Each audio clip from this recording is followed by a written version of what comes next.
소집해서 훈련을 한 기회들이 충분히 있었는데 여기에 무슨 새로운 선수들이 엄청나게 추가돼가지고 이번 대회 나간 게 아닌데 완성도가 좀 떨어진다라는 부분에 대해서는 대한축구협회 전력강화위원회에서 잘 좀 평가를 해야 되는 거 아닌가라는 생각이 듭니다.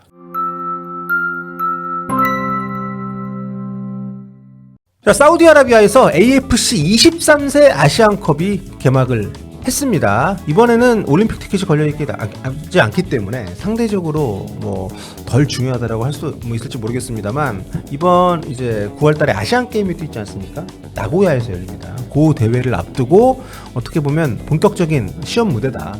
지난번 가을에 그 중국 판다컵 가지고 중국한테 지는 바람에 에민성호에 대한 평가가 많이 좋지 않은 상황이기 때문에 이번 대회에서 어떤 변화를 보여줄까 많이 좀 기대를 모으고 있었는데요. 어제 저녁 8시 반에 이란하고 첫 경기를 했습니다. C조 첫 경기를 치렀는데 평가가 상당히 안 좋습니다.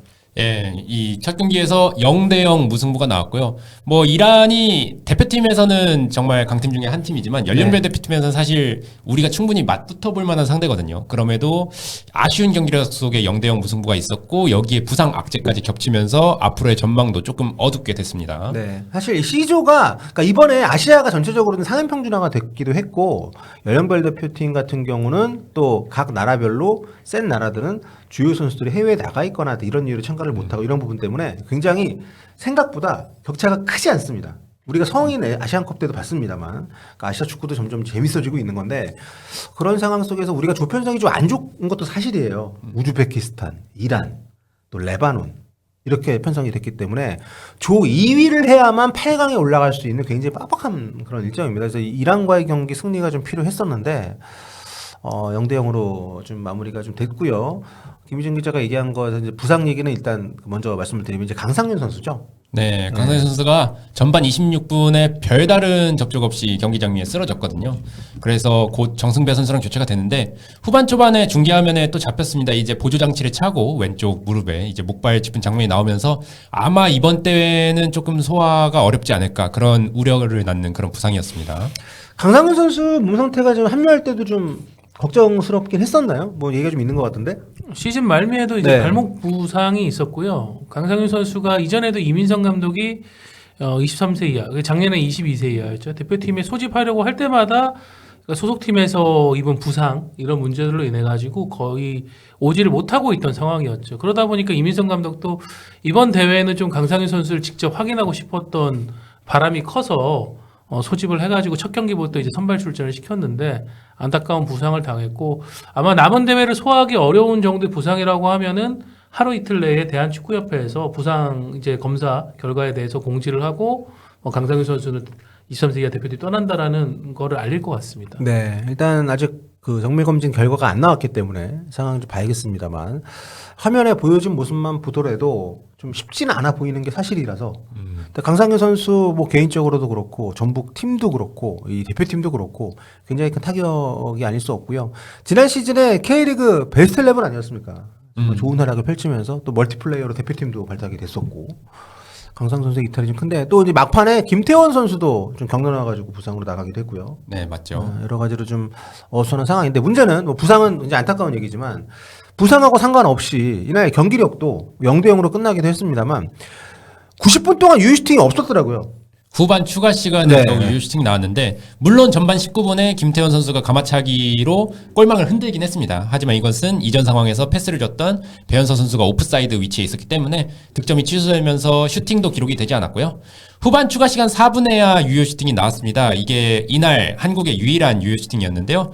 정승배 선수의 컵백에 이은 정재상의 슈팅이 사실 어려운 상황이었음에도 최선의 선택을 한 것 같긴 해요. 그렇지만 이 슈팅이 이란 골키퍼 정면으로 가면서 그리고 한국 선수들이 세컨볼에 대한 집중력이 조금 흐트러지면서 결국에는 득점 없이 이렇게 이란과 무승부를 하게 됐습니다. 네, 이날 선발 라인업이 어떻게 보면 좀 이민상 감독이 생각하는 가장 최정의 라인업이라고 할 수가 있는데 그럼에도 불구하고 경기력이 좀 좋지 않았기 때문에 상당히 걱정스럽긴 하더라고요.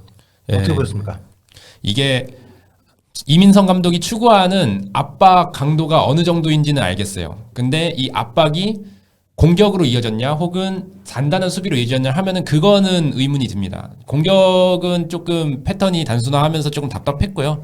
몇몇 변뜨긴 장면이 있었지만 그게 마무리로 이어지지 않았다. 그리고 수비적인 부분에서도 조직력이 아직까지는 가다듬어지지 않은 모습이었고 그 이민성 감독이 추구하는 압박 강도조차도 아직은 선수들이 90분 내내 소화할 수 없는 그런 체력 상태임이 이번 경기에서 좀 드러나면서 앞으로의 일정에서 조금 기대보다는 우려가 있는 경기력이 아니었나라고 저는 생각을 하고 있습니다. 네, 스타팅 라인업을 좀 점검을 해보면요. 이제 홍성민 골키퍼가 나왔고요. 포백은 오른쪽부터 김민준, 이현영, 신민하, 배현서, 그리고 이제 투미들의 김동진, 이찬욱, 이선혜, 김용학, 강상윤, 김도현 선수가 나왔고 최전방에 이제 김태현 선수가 나왔는데 가장 문제였던 부분, 아쉬웠던 부분은 좀 어디라고 보십니까? 뭐 선수 기용 자체는 이민성 감독이 그래도 아까도 말씀하셨듯이 최선의 선택을 한 것 같은데 아직까지는 저는 어떤 특정 포지션을 얘기하고 싶지 않고요. 그것보다는 수비 조직력이 온더블 상황에서도 충분히 수비 조직력이 가다듬어지지 않았지만 특히 세트피스 상황에서 수비 집중력이 너무 흐트러지는 모습이어서 이 부분이 특히 아쉬웠습니다. 그 수비를 아직까지 좀 정비를 못했다 이 부분이 저는 가장 아쉽게 느껴졌습니다. 네, 아까도 언급이 됐습니다만 전반 18분에 골이 있었는데 그게 이제 오프사이드 취소가 됐었고요. 그러고 나서 얼마 안 있다가 강상윤 선수가 이제 부상으로 이탈을 하고 하면서 확실히 전반전에 흐름상으로도 우리에게 좀 도움이 되지 않는 흐름이 많이 나왔던 것도 사실이고 이라는 10번에 호세이네자드 선수가 굉장히 잘하더라고요. 이 선수가 보니까 러시아 1부 리그 디나모 마하치칼라 주전으로 뛰는 선수인데 소속팀에서도 10번이고 이날 왼발로 세피스 도마타 차고 네.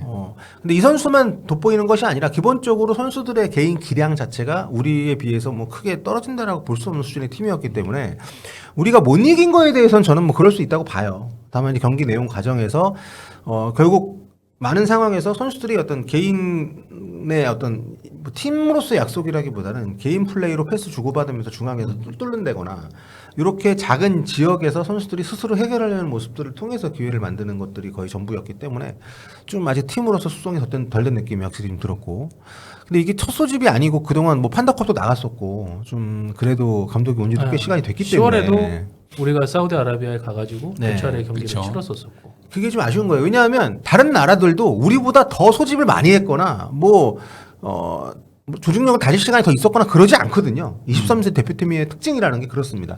그리고 꽤 많은 팀들이 23세 언더 23세가 아니라 21세 팀으로 나온 팀들이 꽤 있어요. 왜냐하면 이 대회 자체 물론 우승하는 것 당연히 중요하지만 올림픽에 좋죠. 그렇죠. 짧게는 아시안컵 또 궁극적으로는 2028년 LA 올림픽을 대비해서 지금 팀을 꾸려서 나간 거란 말이에요. 특히 대표적으로 일본 같은 경우에도 아예 대놓고 여기는 이제 LA 올림픽 팀입니다. 그렇죠. 그래서 2025년생이면은 2살이잖아. 2005년, 2006년, 2007년생 위주로 팀을 끌었어요. 그리고 일본은 해외파 걔네도 없습니다. 한 명 있는데 그 친구도 이제 곧 J리그 복귀 예정이고.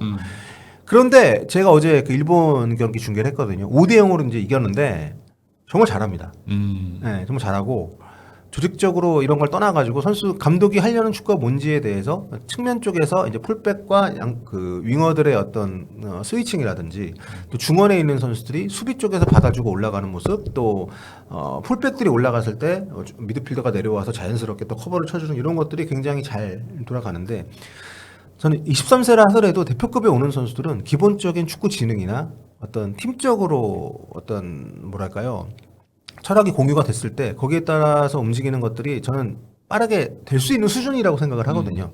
근데 우리 대표팀 그게 좀 보이지 않는 것 같아서 굉장히 좀 아쉬움이 컸던 경기가 아닌가. 일본하고도 비교해서 그렇긴 한데 일본은 2살 어린 선수들이란 말이에요.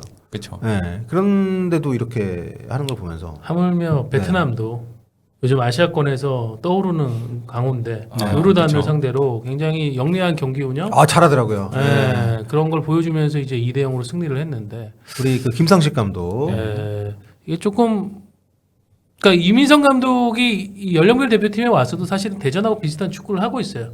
굉장히 경기 초반부터 강도 높은 압박을 펼치면서 상대를 밀어붙이려고 하는데 이 결과가 나오지 않았을 때 제풀에 지치는 건 자신들이 되는 그런 식의 축구 패턴 그리고 이제 공격으로 전개될 때 어떤 디테일함의 좀 아쉬움 그러다 보니까 보통 이제 딸깍 축구라고 하죠 우리가 그런 거에 이제 기대는 그런 상황들이 나오고 있어가지고 좀 더 뭔가 뭐 형욱이 형이 얘기한 것처럼 우리가 소집해서 훈련을 한 기회들이 충분히 있었는데 여기에 무슨 새로운 선수들이 엄청나게 추가돼가지고 이번 대회 나간 게 아닌데 완성도가 좀 떨어진다라는 부분에 대해서는 대한축구협회 전력강화위원회에서 잘 좀 평가를 해야 되는 거 아닌가라는 생각이 듭니다. 네, 이 대회가 쉽지 않습니다. 우리가 2020년에 그 김학범호가 마지막으로 그때 원두재 선수가 MVP였죠. 네. 그때 이후로 최근 두 번 다 이제 황선홍 감독 체제로 나갔을 때 다 8강 탈락이었습니다. 2022년 대회 때는 우리가 일본한테 3대 0으로 졌죠 그때 8강에서. 네. 그리고 지난 대회 때는 인도네시아한테 우리가 승부차이 끝에 패배를 했었고 결코 쉽지 않은 그 대회인데 조편성도 좀 만만치가 않아가지고 확실히 좀 걱정이 되는 상황에서 이제 2차전이 레바논전이거든요. 요거 만약에 비기거나 이러면 진짜 대재앙입니다. 마지막 상대는 지금 이 연령별에서는 아시아 최강자라고 네. 하는 우즈베키스탄. 우즈벡은 지금 연령별도 그렇고 A 대표팀도 그렇고 월드컵 나갔잖아요. 지금 아시아에서 가장 핫합니다. 우즈벡은 일단 피지컬 되죠. 또 어릴 때부터 체계적으로 여기 시스템 잘 갖춰가지고 연령별부터 대표팀까지 쫙 이어지는 그런 체계로 가고 리그 있고. 안에 아예 그 연령별 팀이 네. 있잖아요. 예. 쉽지 않습니다. 우즈벡이 시드국이에요. 우리가 이번에 시드가 아닙니다. 네, 이번 맞죠. 포트입니다. 예, 그렇기 때문에 겸손하게 우리가 해야 되는 건 맞지만 어쨌든 조 2위를 해야만 다음 라운드 진출이 가능한 상황에서 첫 경기 무승부는 상당히 그것도 이제 무득점 무승부이기 때문에 상당히 불안 요소가 있고 우즈벡은 레바논한테 3대 0으로 이기다가 두 골 내줘서 3대 2로 이겼거든요. 그러니까 레바논도 어쨌든 뭐 득점력이 있는 팀이라는 걸 감안을 해야 될 것 같고 굉장히 쉽지 않은 상황인데 이거 어떻게 될까요? 글쎄요. 일단 레바논을 잡지 못하면은 사실상 이제 8강이 어려워진다라고 보여지고요.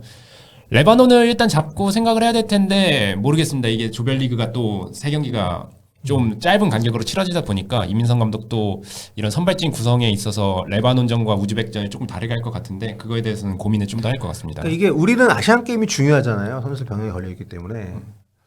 그래서 이번에 성적 안 나오면 진짜 내부적으로 논의가 많이 돼야 되지 않을까라는 생각이 들 정도의 좀 아쉬운 경기력이었다는 거 좀 말씀을 드리고 싶고 아무튼 앞으로 남은 두 경기 좀 기대가 되고 참고로 이제 이게 지상파 3사에서 이번 대회도 중계를 하거든요.